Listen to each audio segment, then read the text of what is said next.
nomeadamente com a realização do exercício número 2, que é um pórtico já com alguma dimensão, depois de termos feito um primeiro exercício de um pilar, um exercício bastante mais simples.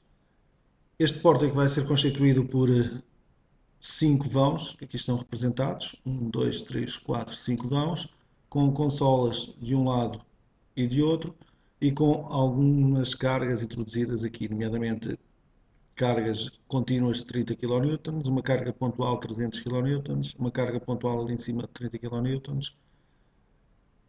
As secções dos elementos vão ser variáveis, vai haver consolas com 20 por 20, vão haver vigas com 30 por 40 e pilares com 30 por 50.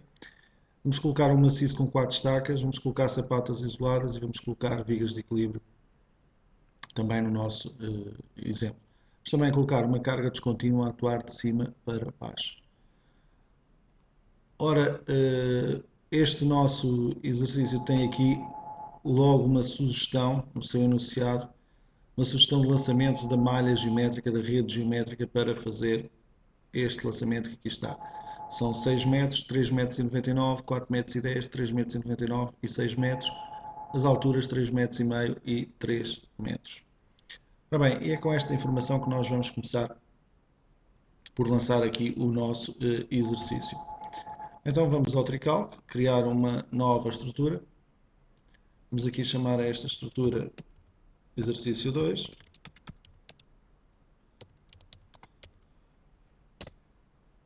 E vamos utilizar a função de geometria rede para fazer o lançamento dos valores ali referenciados.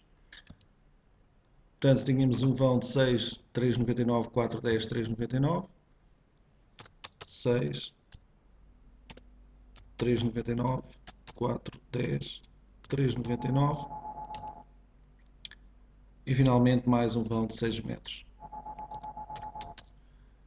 Temos também a nível de alturas, uma altura de 3,5 metros e uma altura de 3 metros.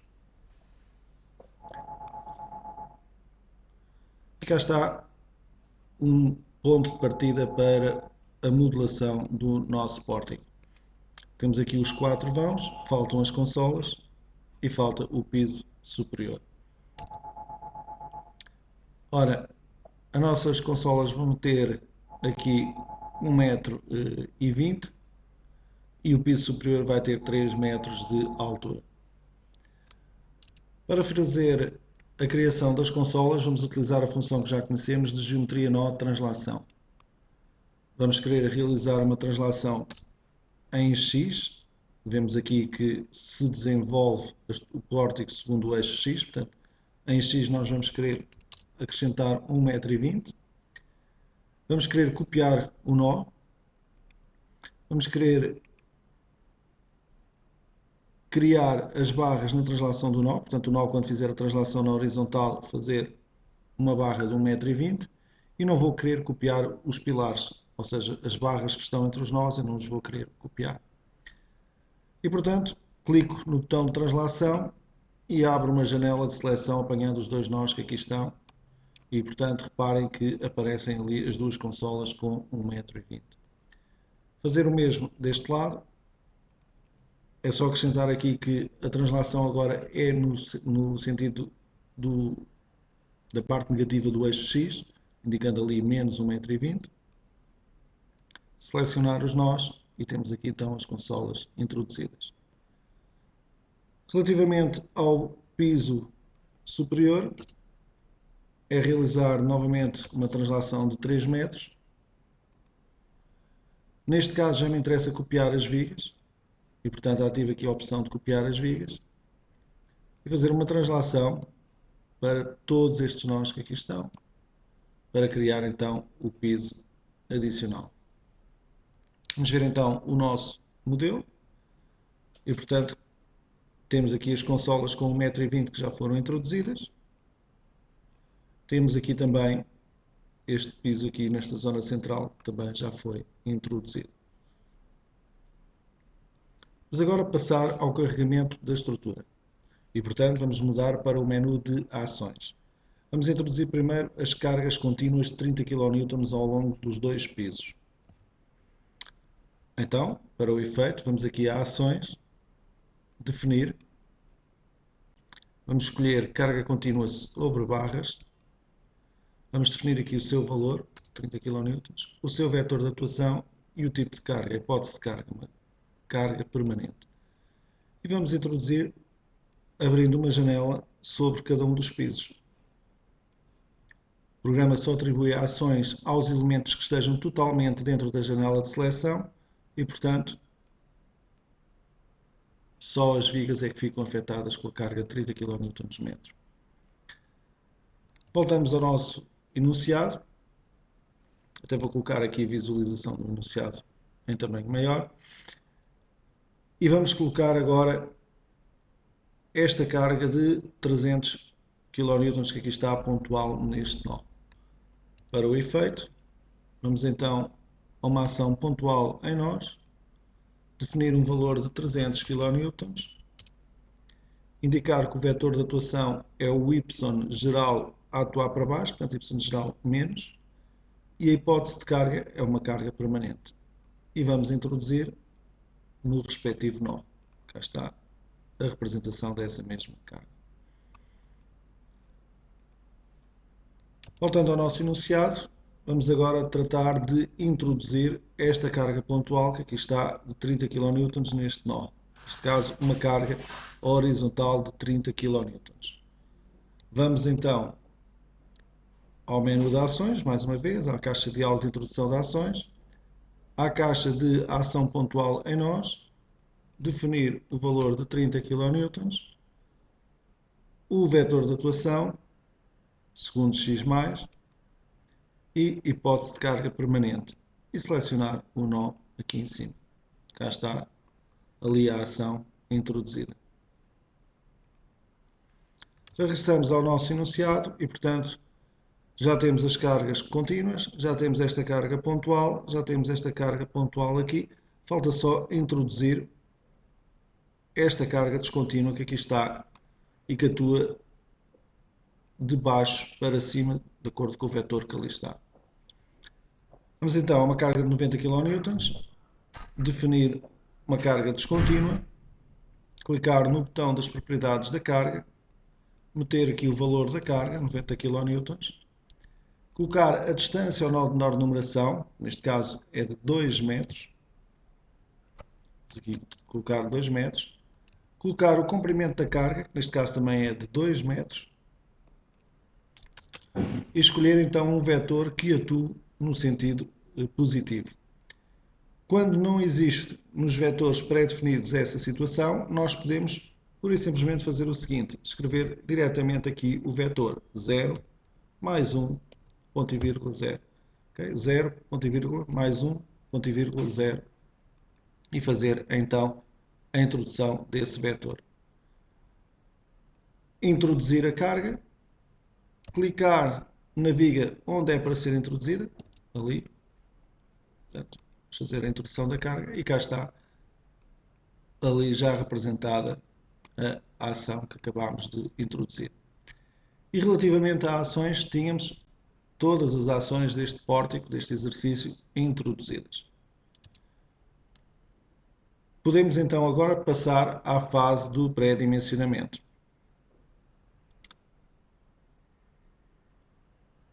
Vamos aqui fazer então a atribuição das secções aos pilares, que são de 30 por 50, às vigas, que são de 30 por 40, e às consolas de 20 por 20. Vamos começar pelos pilares. Passamos para o menu de secções, vamos à função definir secção, procuramos na base de dados a pasta de botão, depois escolhemos aqui a subpasta BET e vamos buscar a secção de 30 por 50. Aceitar, atribuir. Ora, agora aproveitamos para selecionar só os pilares, fazendo uma janela na vertical e selecionando só os pilares. Também podíamos ir ao filtro de visualização, desativar a representação das vigas e selecionar os pilares todos de uma só vez, uma vez que a secção era igual para todos os pilares. Entretanto, vou pedir para colocar aqui a visualização da janela de renderização com o modelo sólido e vou inclusive pedir para tirar a representação do céu, aquela representação cor de laranja, e ficar só aqui com o fundo branco. Ora bem, tínhamos então agora que introduzir as vigas de 30 por 40. Mais uma vez vamos a secções, definir secção. Uma vez que já temos cá o nome da secção, podemos pura e simplesmente, em vez de ir à base de dados, escrever aqui 30 x minúsculo 40 e ali em cima escrever bet, atribuir e agora escolher as vigas que são para ter a secção 30 por 40. Reparem que eu não estou a escolher as consolas. Okay? E, portanto, definir aqui as vigas de 30 por 40. Cá estão elas aqui introduzidas. Finalmente, a extremidade das consolas eram para ser vigas de 20 por 20. E é isso que nós vamos aqui colocar. Clicando uma a uma.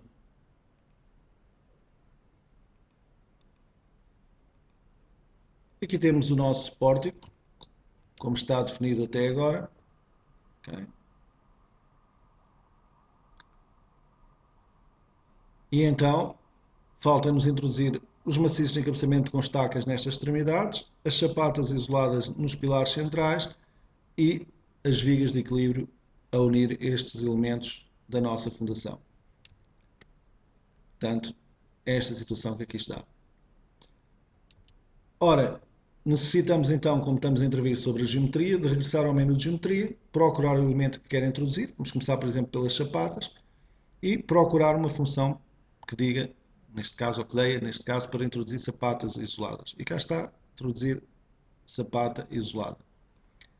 E abre uma janela sobre os nós que são para ter sapatas isoladas e o programa coloca logo aqui a simbologia das sapatas isoladas.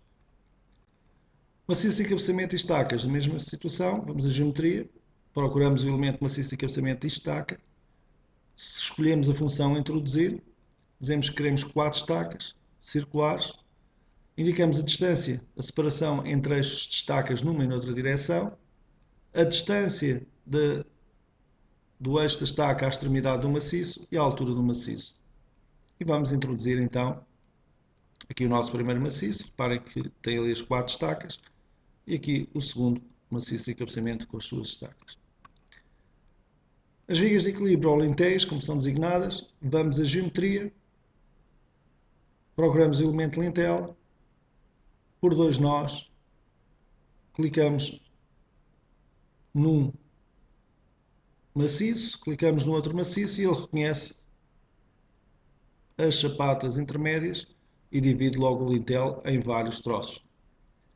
35, 36, 37, 38, vê-se aqui bem a numeração. De referir que só se deve fazer isto se tivermos a certeza que o alinhamento está correto, senão corremos o risco de passar perto do nó da sapata, mas não apanhá-lo e, portanto, não haver esta divisão da viga de equilíbrio. Vou aproveitar para renumerar a estrutura, vou aproveitar para reordenar sequencialmente a numeração da estrutura e vou aproveitar para verificar se a minha geometria está correta. Okay? E geometria correta. Portanto, o pórtico feito de uma forma bastante simples, com bastante calma, geramos aqui o nosso pórtico. De referir que para obter as armaduras das vigas como vigas contínuas, eu tenho de, no programa Tricalc, definir um elemento que se chama pórtico. Para o efeito eu vou a geometria, pórtico, e peço para introduzir os pórticos automáticos, em que o programa procura os alinhamentos que existam no programa, ou então introduzo manualmente o pórtico, clicando no nó inicial e no nó final do pórtico. Neste caso eu vou pedir pórtico automático, ele vai procurar então os alinhamentos, e se viermos aqui à janela flutuante, vemos que ele criou só um pórtico, porque só encontrou um alinhamento nesta estrutura. E, portanto, estas barras, em vez de serem armadas uma a uma, vão ser armadas como vigas contínuas. Estaríamos agora, então, em condições de verificar se tínhamos ativado o sismo ou o vento e caso tivesse desativar, uma vez que não temos travamentos na direção Z, vamos estudar o pórtico só assim, e pedir então para fazer o cálculo do meu pórtico, da estrutura que aqui está definida. Para o efeito, eu teria que confirmar os materiais. Eu vou deixar ficar os materiais que tínhamos há pouco, não vou estar a modificar essa situação. Teria que verificar também os regulamentos que estava a utilizar e teria também de verificar, aqui na janela flutuante, as opções de cálculo de cada um dos elementos que aqui estão representados. Por exemplo, podíamos vir aqui às armaduras e ver os diâmetros que tínhamos previsto para cada um dos nossos elementos e a possibilidade de reforços que existia para cada um dos elementos que aqui estão representados. Relativamente ao enunciado, referir que este PowerPoint que nos tem enviado durante o curso vai-vos ser fornecido, vai-vos ser enviado por e-mail, portanto vocês vão ter acesso a toda esta informação que tem estado a ser aqui transmitida. E temos então aqui os valores. Houve uma questão que foi colocada relativamente aos valores das cargas. Portanto, tínhamos uma carga pontual horizontal aqui de 30 kN, uma carga contínua ao longo de todo o piso também de 30 kN por metro. Tínhamos aqui uma carga pontual neste nó de 300 kN e depois tínhamos uma carga descontínua atuando de baixo para cima de 90 kN por metro, colocada a 2 metros do nó de menor numeração e com 2 metros de comprimento. Regressando então à nossa estrutura, tínhamos já verificado que a geometria estava correta, então poderia agora pedir o cálculo automático, o cálculo sequencial dos esforços, das armaduras das barras, do dimensionamento das vigas e pilares, das fundações, dos maciços de encabeçamento e das estacas. E portanto basta dar o aceitar e o programa vai realizar o cálculo. O cálculo de esforços já terminou, agora a armadura do pórtico, os sapatas e agora a tabela global de fabricação para desenhar as armaduras 3D.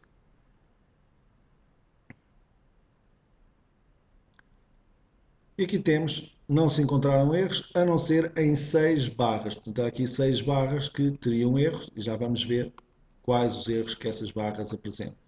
Relativamente ao nosso modelo, já tem aqui as estacas e os maciços na sua verdadeira dimensão, as sapatas também com a sua verdadeira dimensão e também já tem as armaduras dos pilares aqui representadas no nosso modelo tridimensional.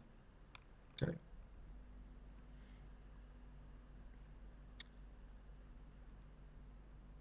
Poderia agora, como está também no nosso PowerPoint, começar a analisar os resultados do nosso pórtico.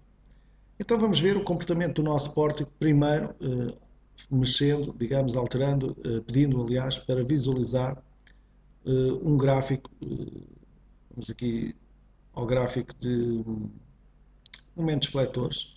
Só ativar daqui as armaduras de montagem. Já agora pedir aqui um plano vertical para conseguir rebater o plano, uma vez que eu estou numa vista axonométrica, agora sim estou num plano vertical e posso rebater o plano. E portanto, se eu quisesse agora, podia pedir aqui um gráfico de momentos fletores em Z. Antes de pedir o gráfico, eu vou fazer uma coisa, que é carregar na tecla F5, ouvir aqui a ações e desativar o desenhar ações, para desaparecer daqui a representação das cargas. Vamos então analisar o comportamento do nosso pórtico. Vamos a resultados, gráficos, e vou pedir o gráfico de momentos fletores em Z. A escala está muito pequenina, não se vê aqui bem o gráfico de momentos fletores em Z, e portanto vou aqui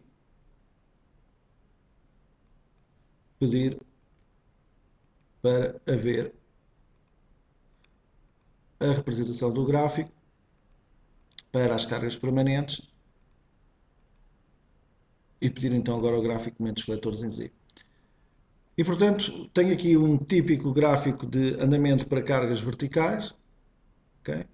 Exceto aqui, em que o momento anda literalmente ao contrário daquilo que seria previsto.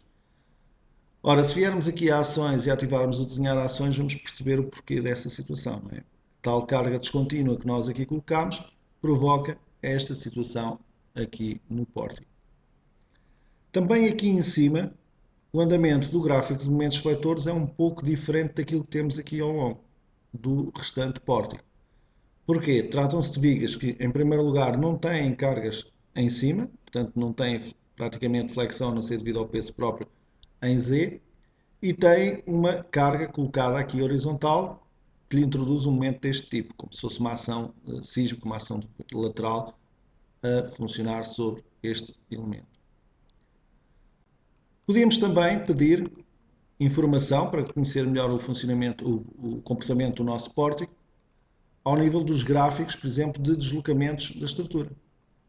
E, portanto, ficávamos desde já a saber que o maior deslocamento que existe na estrutura é de 0,2 cm, nas zonas a vermelho, que é esta consola que aqui está, que tem aqui um acentuado 0,2 cm de deslocamento vertical.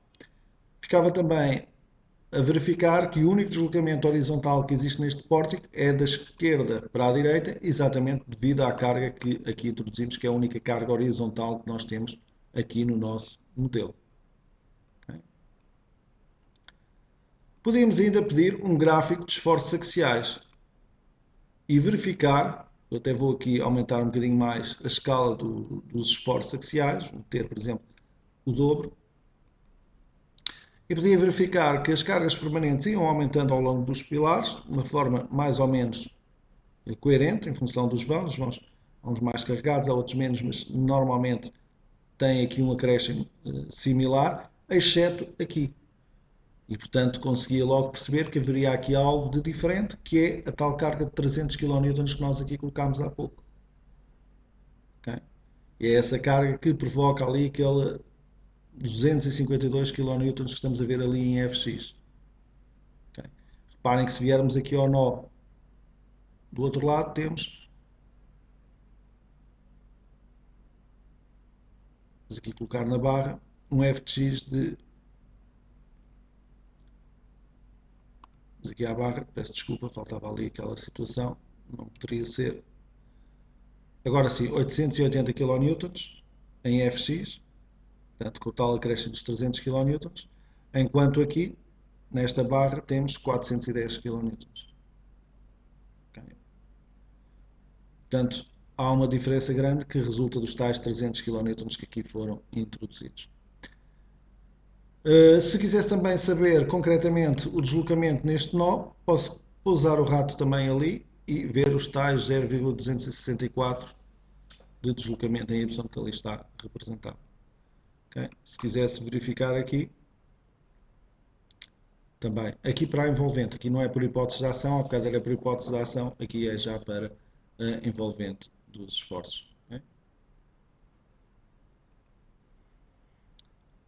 E portanto tínhamos aqui informação mais do que suficiente e ferramentas mais do que suficientes para rapidamente analisarmos o comportamento da estrutura, quer a nível de deslocamento, quer a nível de esforços, seja momentos fletores, seja esforços axiais, seja esforços transversos, aquilo que necessitemos. Vou voltar aqui a ativar a visualização das armaduras de montagem. Cá está a representação das armaduras de montagem.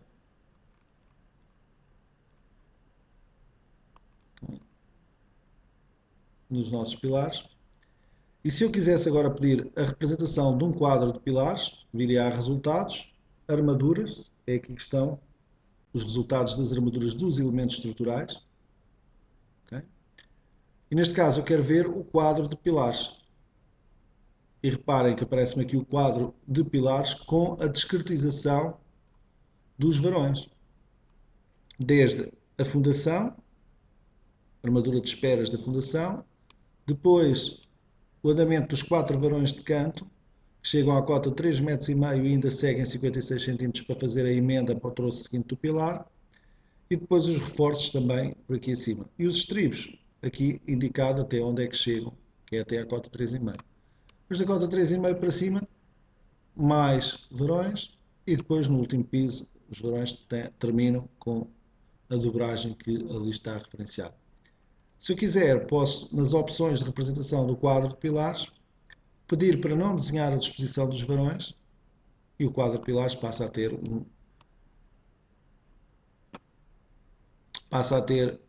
um, um gráfico muito mais simples, com muito menos informação. Se clicarmos com o botão direito do rato, podemos também retocar a armadura dos pilares, ou peritar a armadura dos pilares. Ok? Aqui está na peritagem da barra e verificar que tenho aqui um pilar a trabalhar a 10% da sua capacidade resistente. Portanto, temos aqui um caso evidente de um sobredimensionamento deste pilar. Ele não precisava de ter uma secção tão grande. Inclusive a armadura que depois está a ser colocada é a armadura mínima para aquela secção e não a armadura necessária para resistir ao cálculo, e por isso é que temos aproveitamentos de 10%, quando deveríamos ter aproveitamentos acima dos 80%, se o pré-dimensionamento fosse bem efetuado.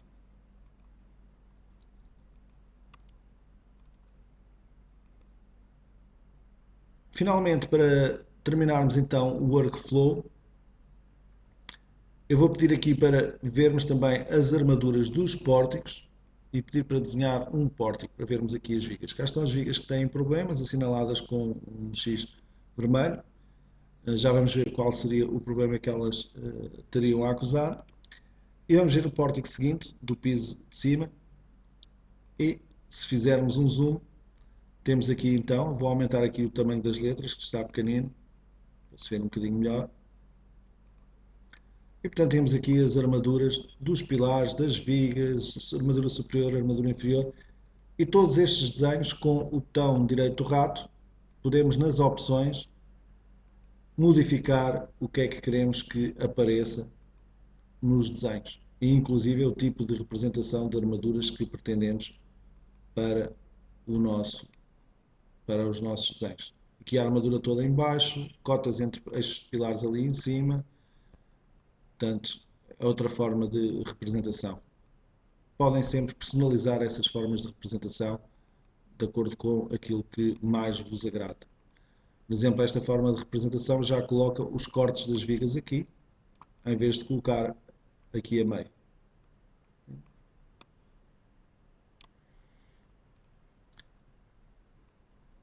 Vamos então sair do modo 2D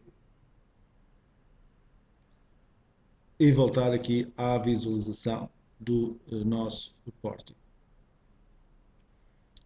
Portanto, poderia juntar várias informações. Já agora também os quadros de maciços de encabeçamento e estacas. Portanto, cá está a armadura das estacas e do quadro de maciço de encabeçamento aqui representado. Okay. E cá estão as zonas de armadura do maciço de encabeçamento.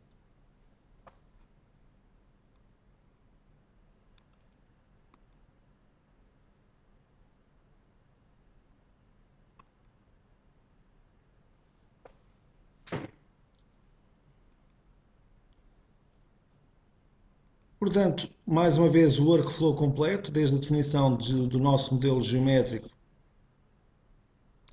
até à obtenção dos desenhos de armaduras, inclusive já com a análise de gráficos de momentos fletores, esforços axiais, com a visualização de valores de esforços em barras, com estas etiquetas emergentes, com a visualização de deslocamentos em nós, também com estas etiquetas emergentes, portanto, com informação quer gráfica, quer numérica de análise do comportamento da nossa estrutura. A nível dos erros das armaduras que apareceram, tanto tínhamos aqui a possibilidade de listar os erros, vir então aqui à listagem de erros, e portanto os problemas que nós temos são problemas de fissuração. Okay? Então, tínhamos uma fissura e teríamos que resolver isso, possivelmente até diminuindo os diâmetros e colocando mais varões nas vigas. De referir também que aqui na visualização das armaduras dos pórticos, se eu quiser ver um determinado pórtico, vamos pedir para ver este pórtico que aqui está, e se eu fizer um zoom, reparem o que é que acontece na armadura onde nós colocamos a carga a atuar de baixo para cima. Não temos só dois varões de 16 em baixo como armadura de montagem, e em cima temos dois de 12, mais dois de 16 de reforço, mais dois de 16, mais um de 16. Okay? Portanto, há claramente um efeito na armadura superior devido à carga que atua para cima, ao contrário do que acontece naturalmente nos outros mãos. Okay? E assim terminamos o nosso segundo exercício. Cá está no PowerPoint os resultados que nós tivemos a analisar agora ao vivo, no próprio programa.